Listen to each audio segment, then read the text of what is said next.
అందరికీ నమస్కారం అండి. ఈరోజు ఈ వీడియోలో వరలక్ష్మి వ్రతం రోజు కలశం ఆనవాయితీ లేని వారు అమ్మవారికి పూజను ఏ విధంగా చేసుకోవాలి, ఎటువంటి నైవేద్యాలను సమర్పించాలి, కలశం పెట్టుకోకపోయినా కూడా తోరం కట్టుకోవాలా, అమ్మవారికి వాయనం ఎలా సమర్పించాలి, కలశం పెట్టుకోకుండా పూజ చేసినప్పుడు ముత్తైదువులకి వాయనం ఇవ్వవచ్చా లేదా, ఇంకా జాబ్స్ చేసేవారు చిన్నపిల్లలు ఉన్నవారు కూడా అమ్మవారి పూజలో కలశం పెట్టుకోకుండా పూజ చేసుకోవచ్చా, కలశం పెట్టుకోకుండా అమ్మవారికి సింపుల్ గా ఏ విధంగా పూజ చేసుకోవాలి అనే విషయాలన్నీ కూడా నేను ఇక్కడ మీకు వీడియోలో అయితే క్లియర్ గా చెప్తానండి. అందుకని వీడియోని ఎవ్వరు కూడా ఎక్కడ కూడా స్కిప్ చేయకుండా చివరి వరకు అయితే చూడండి. స్త్రీలు ఎంతగానో ఎదురు చూస్తున్నటువంటి శ్రావణ మాసం రానే వచ్చిందండి.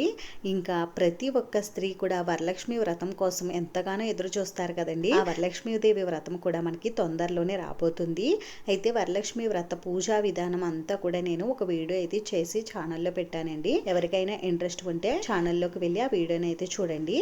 అయితే నేను ఇక్కడ వరలక్ష్మి వ్రతం కొద్ది మందికి కలశం పెట్టుకోకుండా పూజ చేసుకునే ఆనవాయితీ ఉంటుందండి. అటువంటి వారు అమ్మవారికి పూజను ఏ విధంగా చేసుకోవాలన్నది కూడా నేను ఇక్కడ మీకు వీడియో అయితే చేసి పెడుతున్నాను. అయితే నేను వరలక్ష్మి వ్రతం పూజా విధానం కలశం పెట్టుకుని ఏ విధంగా చేసుకోవాలని ఒక వీడియో అయితే పెట్టానండి. ఆ వీడియోకి రెస్పాన్స్ అయితే బాగానే వస్తుంది. అయితే నేను ఆ వీడియోలో ఎడమ చేతితో చేశానని చాలా మంది కామెంట్ అయితే చేస్తున్నారండి. నేను ఎడమ చేతితో పూజ అయితే చేయలేదండి. నా దగ్గర ఉన్నటువంటి ట్రైపాడ్ అనేది బ్రేక్ అయిందండి. అందుకని నేను సెల్ఫీ స్టిక్ తో ఆ వీడియో అనేది షూట్ చేశాను. అది ఫ్రంట్ కెమెరాతో నేను ఆ వీడియో తీయడం వల్ల నేను పూజను కుడి చేతితో చేసినా కూడా మీకు ఎడమ చేతితో చేసినట్టయితే కనిపిస్తుందండి. అందుకు సారీ అండి, నేను చూసుకోలేదు. మళ్ళీ ఇటువంటి ప్రాబ్లం అనేది రాకుండా నేను చూసుకుంటాను.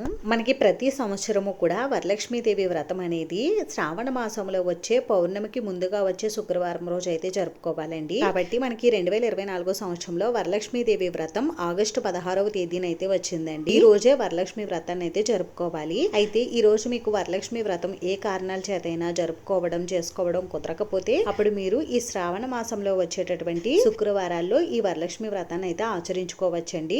రెండో వారం కుదరదు అనుకునేవారు మొదటి వారమే అమ్మవారికి పూజను మీరు వ్రతంలో అయితే నిర్వహించుకోవచ్చు. లేదు అంటే శ్రావణ మాసంలో వచ్చే 3వ శుక్రవారం రోజు కానీ 4వ శుక్రవారం రోజు కానీ మీరు అమ్మవారికి పూజను అయితే చేసుకోవచ్చండి. అయితే వరలక్ష్మి వ్రతం చేసుకోవడానికి ఆచారం ఆనవాయితీ ఉండాలా అని అంటే అమ్మవారికి పూజ చేసుకోవడానికి ఎటువంటి ఆచారం ఆనవాయితీతో పని లేదండి. అమ్మవారి పూజను కుల మతాలతో సంబంధం లేకుండా ఎవరైనా సరే చేసుకోవచ్చండి. అమ్మవారి పూజలో కలశం పెట్టుకోవడానికి మాత్రమే ఆచారం ఆనవాయితీ ఉండాలి. మిగిలిన పూజా ప్రాసెస్ అంతా కూడా ఒకటేనండి. కలశం ఒకటే మనం స్కిప్ చేస్తాము పూజలో. మిగిలిన పూజా ప్రాసెస్ అంతా కూడా ఒకటే. మనం కలశం పెట్టుకోకపోయినా కూడా తోరం అనేది కట్టుకోవాలి. అలాగే అమ్మవారికి తాంబూలం సమర్పించాలి. ఇంకా ఈ రోజు మీకు ఎవరికైనా ముత్తైదువులకి వాయనం ఇచ్చుకోవచ్చు అనుకున్నా కూడా మీరు కలశం పెట్టుకోకుండా అమ్మవారికి పూజ చేసుకున్నా కూడా ముత్తైదువులకి వాయనం అయితే ఇచ్చుకోవచ్చండి. ఇంకా కలశం ఆనవాయితీ ఉండి మీరు ఏదైనా జాబ్ పరంగా కానీ అంటే ఇంట్లో పని అవ్వదు అనుకున్న వారు కలశం పెట్టుకోకుండా మేము అమ్మవారికి పూజ చేసుకోవచ్చా అని అంటే అమ్మవారి పూజలో కలశం పెట్టుకుని పూజ చేసుకుంటే చాలా మంచిదండి. ఒకవేళ మీకు కుదరదు, టైం సరిపోదు అనుకుంటే మీరు మామూలుగానే అమ్మవారికి పూజను అయితే చేసుకోవచ్చు. అందులో తప్పేమీ లేదు. ఇంకా పెళ్లి కాని వారు ఈ పూజను అంటే అమ్మవారికి వ్రతాన్ని ఆచరించకూడదా అని అంటే పెళ్లి అయిన వారు కానీ కానివారు కానీ ఎవరైనా సరే అమ్మవారికి పూజను చేసుకోవచ్చండి. అయితే పెళ్లి కాని వారు కలశం పెట్టుకుని పూజ చేసుకున్నప్పుడు ఆ కలశం పైన పెట్టిన వస్తువులన్నీ కూడా మనమే ఉపయోగించుకోవాలి కదండి. అయితే మనం కలశానికి లక్ష్మీ కాసు ఇంకా పసుపు కమ్ము కడతాం కదండి. అందుకని పెళ్లి కాని వారు కలశం పెట్టుకోకుండా అమ్మవారికి పూజను అయితే చేసుకోండి. ఒకవేళ మీరు మీ తల్లి గారితో ఈ వ్రతాన్ని ఆచరించుకుంటే కలశం పెట్టుకుని మీరు పూజ చేసుకోవచ్చండి. కలశంలో పెట్టినటువంటి లక్ష్మీ కాసు ఇంకా పసుపు కమ్ముని మీ తల్లిగారు కట్టుకుంటారు కాబట్టి మీరు మీ అమ్మగారితో పాటుగా మీరు అమ్మవారికి పూజను అయితే చేసుకోవచ్చు. వరలక్ష్మి వ్రతాన్ని భార్యాభర్తలు ఇద్దరు కూడా కలిసి కూర్చుని చేసుకోవాలా అని అంటే అలాంటిది ఏమీ లేదండి. మీరు మీ భర్త ఆ రోజు మీ ఇంటి దగ్గర ఉంటే మీరిద్దరు కూర్చుని పూజ చేసుకోవచ్చండి. మంచిదే. ఒకవేళ మీ భర్త ఆఫీస్కి వెళ్ళినా ఎక్కడికి వెళ్ళినా ఇంట్లో లేకపోయినా అప్పుడు మీ భర్త ధరించినటువంటి షర్ట్ కానీ ఇంకా కండువా కానీ ఏదైనా మీరు పూజలో మీ పక్కన పెట్టుకుని మీరు పూజను అయితే చేసుకోవచ్చండి. ఇంకా ఏ స్త్రీలు అయితే వరలక్ష్మీదేవి వ్రతాన్ని భక్తి శ్రద్ధలతో నియమ నిష్టలతో ఆచరిస్తారో ఆ స్త్రీలకు సకల సంపదలు, సౌభాగ్యం, సంతానం, అష్టైశ్వర్యాలు, ఇంట్లో ఉన్న వారందరికీ కూడా ఆయురారోగ్య, ధన కనక వస్తు వాహనాది సకల సౌఖ్యాలు కూడా కలుగుతాయని మన పురాణాల్లో అయితే తెలుపబడి ఉందండి. అంతటి విశేషమైనటువంటి ఈ వరలక్ష్మి వ్రతాన్ని మనమందరూ కూడా తప్పకుండా ఆచరించాలి. ఇంకా ఈ వరలక్ష్మీదేవి వ్రతాన్ని ఆచరించుకునే వారు ముందుగానే ఇంటిని పూజా మందిరాన్ని కూడా శుభ్రం చేసుకోవాలి. చేసుకోవాలండి.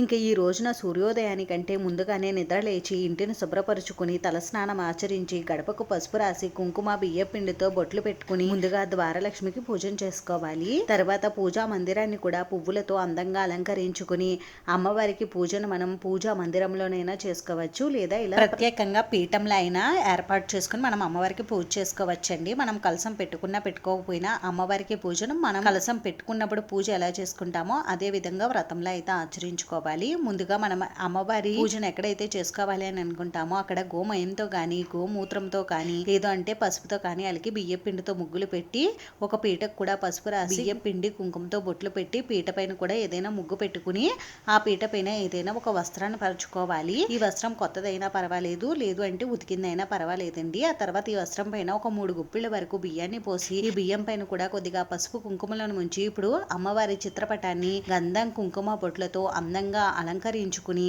ఈ బియ్యం పైన అయితే అమ్మవారి ఫోటోని పెట్టుకోవాలి. ఆ తర్వాత అమ్మవారి ఫోటోని మీ దగ్గర ఉన్నటువంటి పువ్వులతోటి వస్త్రమాలలతోటి పువ్వుల మాలలతోటి అందంగా అయితే అలంకరించుకోండి. ఇక్కడ ఒక ముఖ్య విషయం అండి, వరలక్ష్మి వ్రతంలో అందరూ చేసే పెద్ద తప్పు ఏమిటి అని అంటే మీ దగ్గర అమ్మవారికి వెయ్యడానికి బంగారు నగలు ఉంటే వెయ్యండి, తప్పు లేదు. లేదు అంటే పంచలోహాలతో చేసినటువంటి నగలు ఉంటాయి, వాటినే మీరు అమ్మవారి ఫోటోకి అలంకరించండి. అంతేకాని బయట వచ్చేటటువంటి ఇత్తడి కాసులు పేర్లు అలాగే హారాలు తెచ్చి అమ్మవారి ఫోటోకి వెయ్యకండి. ఇంకా మనకి వ్రతాలు ముఖ్యమైన పండుగలు అంటే మామిడి తోరణాలు అయితే తప్పనిసరిగా ఉండాలి. అందుకని మనం ఇలా అమ్మవారి ఫోటో దగ్గర మామిడి ఆకులను కూడా అలంకరించుకోవాలి. ఇంకా ఈ రోజున అమ్మవారి దగ్గర కొత్తగా తెచ్చినటువంటి పసుపు కుంకుమలను ఇలా నిండుగా అయితే పెట్టుకోండి, చాలా మంచిది. ఇప్పుడు ఒక తమలపాకును తీసుకుని ఈ తమలపాకు పైన కొద్దిగా బియ్యాన్ని ఉంచి బియ్యం పైన కూడా కొద్దిగా పసుపు కుంకుమలను ఉంచి మీ దగ్గర అమ్మవారి విగ్రహం ఉంటే అమ్మవారి విగ్రహాన్ని బియ్యం పైన పెట్టుకోండి. ఒకవేళ మీ దగ్గర అమ్మవారి విగ్రహం లేకపోతే ఒక పసుపు ముద్దకు కుంకుమ బొట్టు పెట్టి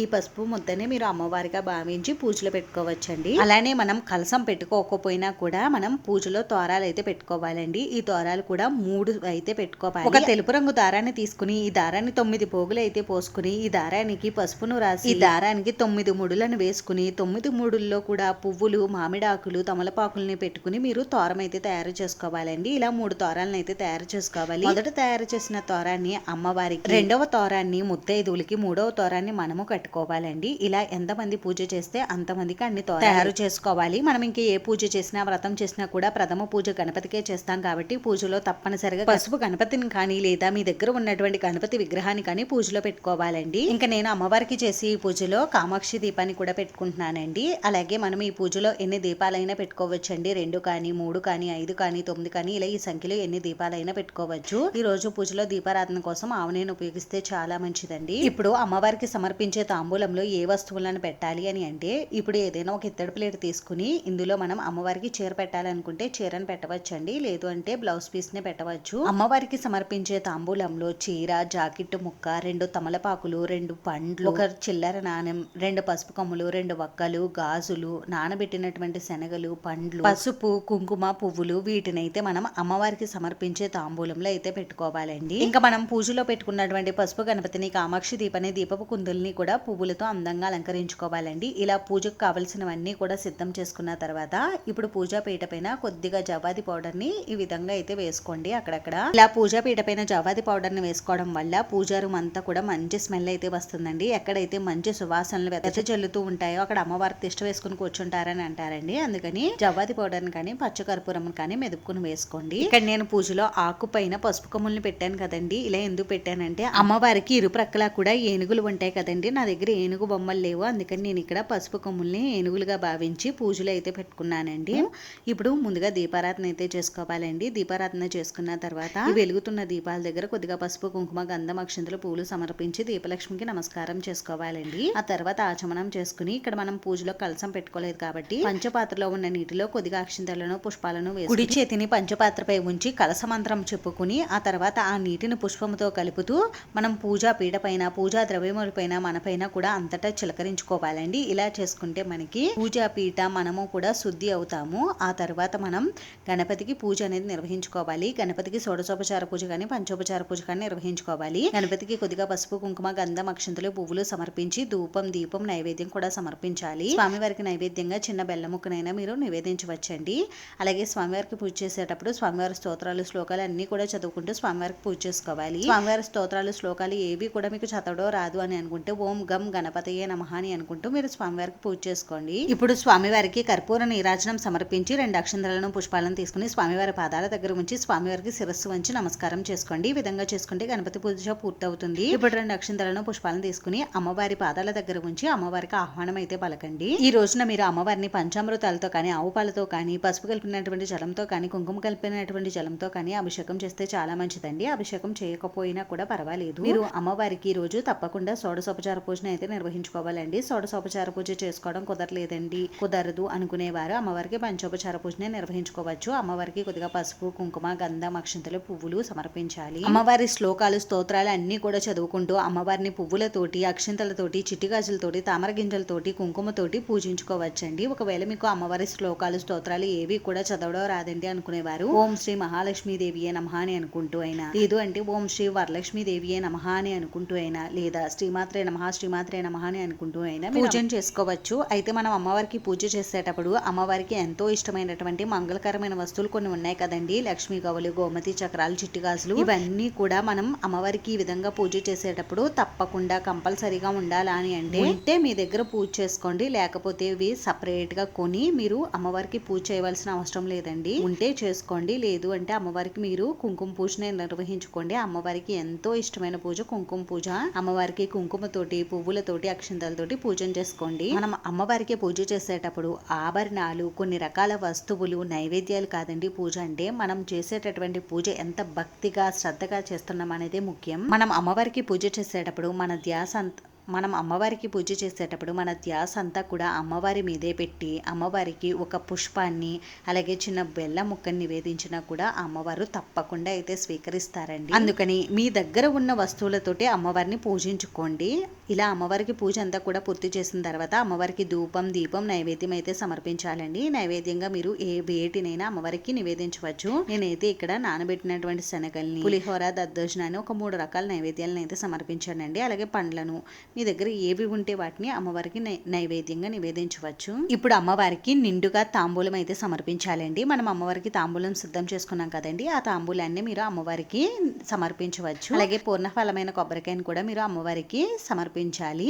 ఇంక ఇప్పుడు అమ్మవారికి ఎంతో ఇష్టమైనది ధూపం అండి. అమ్మవారికి సాంబ్రాణి గుగ్గిలంతో ధూపం అయితే వేయండి. అమ్మవారికి ధూపం వేసిన తర్వాత ఇల్లంతా కూడా ఆ ధూపాన్ని చూపించుకోండి. ఇప్పుడు అమ్మవారికి మనం కర్పూర నీరాజనం అయితే సమర్పించాలి. మనం అమ్మవారికి కర్పూర నీరాజనం ఎక్కడైనా సమర్పించవచ్చండి. లేదు అంటే మనం తోరగ్రంథి పూజ చేసుకుని వ్రతకథ కూడా చదువుకున్న తర్వాత అయినా మీరు అమ్మవారికి కర్పూర నీరాజనం సమర్పించవచ్చు. ఎలా అయినా మీరు కర్పూర నీరాజనం అనేది సమర్పించవచ్చు. మనం పూజలో పెట్టుకున్న తోరాలకున్న ముడుల దగ్గర మనం కుంకుమతో బొట్టు పెట్టి ప్రతి ముడి దగ్గర కూడా అక్షంతలను తీసుకుని తోరగ్రంథి శ్లోకం ఉంటుందండి. ప్రతి ముడి దగ్గర కూడా మనం కొద్దిగా అక్షంతలను వేసి పూజ అనేది చేసుకోవాలి. ఈ తోరగ్రంథి శ్లోకం అనేది మనకి వరలక్ష్మి వ్రతం బుక్ లో అయితే ఉంటుందండి. తోరగ్రంథి పూజ పూర్తయిన తర్వాత తోరాన్ని తీసుకుని మన కుడి చేతికి అయితే కట్టుకోవాలండి. తోరాన్ని మనమైనా కట్టుకోవచ్చు, లేదంటే మన ఇంట్లో పెద్దవారి చేతైనా భర్త చేతైనా ఎవరి చేతైనా కట్టించుకోవచ్చండి. ఇలా తోరాన్ని కట్టుకున్న తర్వాత కొన్ని అక్షంతలను చేతుల్లోకి తీసుకుని మనం వ్రతకథను అయితే చదువుకోవాలండి. వ్రతకథ అంతా కూడా పూర్తయిన తర్వాత అక్షంతలను కొద్దిగా అమ్మవారి పాదాల దగ్గర ఉంచి మిగిలిన అక్షంతలను మనం శిరస్సునైతే ధరించాలి. ఈ విధంగా వరలక్ష్మి వ్రతం రోజు కలసం పెట్టుకోకుండా పూజనైతే నిర్వహించుకోవాలండి. ఈ రోజున ఈ విధంగా మనం అమ్మవారికి ఉదయం సాయంత్రం కూడా పూజ చేసుకోవాలండి. ఇంకా పీఠాన్ని మనం నెక్స్ట్ డే శనివారం రోజు ఉదయం కూడా అమ్మవారికి పూజ చేసుకుని ఆ తర్వాత మనం పూజా పీఠాన్ని అయితే కదపాల్సి ఉంటుందండి. ఇలా మనం పూజ చేసుకున్న తర్వాత ఉపవాసం ఎలా ఉండాలి అని అంటే మనం పూజ అంతా కూడా పూర్తయిన తర్వాత భోజనం చేయొచ్చండి. ఇంకా నైట్ కి అల్పాహారం తీసుకోవచ్చండి. అంటే టిఫిన్ లాంటివి తీసుకోవచ్చు, లేదా పండ్లు పాలు అయినా తీసుకోవచ్చు. ఇంకా ఆహారంలో ఉల్లి వెల్లుల్లి లాంటివి తీసుకోకూడదండి. నాన్ వెజ్ అస్సలు తినకూడదండి. బ్రహ్మచర్యం తప్పకుండా పాటించాలి. ఈ వ్రతాన్ని మనం ఆచరించుకునేటప్పుడు ప్రతి ఒక్క స్త్రీ కూడా కాళ్ళకి పసుపు, తల్లో పువ్వులు, మంగళకరమైన వస్తువులన్నీ కూడా ధరించి అమ్మవారికి పూజను అయితే చేసుకోవాలి. మనం అమ్మవారిని ఎంత అందంగా అయితే అలంకరిస్తామో మనం కూడా అంతే అందంగా అలంకరించుకుని పూజను అయితే చేసుకోవాలి. ఇంకా మనం అమ్మవారికి సాయంత్రం కూడా పూజ చేసుకుని వాయనం ఇచ్చేవారు ముత్తైదువులకి వాయనం అయితే ఇవ్వవచ్చండి. ఇంకా ఈ రోజు మనం ఇలా పూజ చేసుకున్నప్పుడు ఇంట్లో ఎటువంటి గొడవలు గొడవలు కలహాలు లాంటివి పెట్టుకోకూడదండి. అలాగే చిన్న పిల్లల్ని కొట్టడం తిట్టడం లాంటివి కూడా చేయకూడదు. ఇంకెక్కడ ఒక ముఖ్య విషయం అయితే చెప్పడం మర్చిపోయానండి. కలసం ఆనవాయితీ లేని వారు లక్ష్మీ కాసు తీసుకుంటే అమ్మవారి ఫోటోకి ఈ లక్ష్మీ కాసుని అయితే అలంకరించండి. ఆ తర్వాత మీరు ఈ లక్ష్మీ కాసుని మీ తాలిబొట్లు అయితే కట్టుకోవచ్చు. ఈ విధంగా మనం అమ్మవారికి పూజ చేసుకున్న తర్వాత పీఠాన్ని ఎలా కదపాలి, ఈ వస్తువులన్నీ ఏం చేయాలి అనే విషయాలన్నీ కూడా నేను ఒక వీడియో అయితే చేసి ఛానల్లో పెట్టానండి. ఆ వీడియో చూడండి, మీకు అన్ని కూడా క్లియర్ గా అర్థమవుతాయి. అంతేనండి, చూసారు కదా. ఈ వీడియో మీకు నచ్చితే మీ ఫ్రెండ్స్ కి రిలేటివ్స్ కి షేర్ చేయండి. వీడియోని చివరి వరకు చూసినందుకు చాలా థ్యాంక్స్ అండి.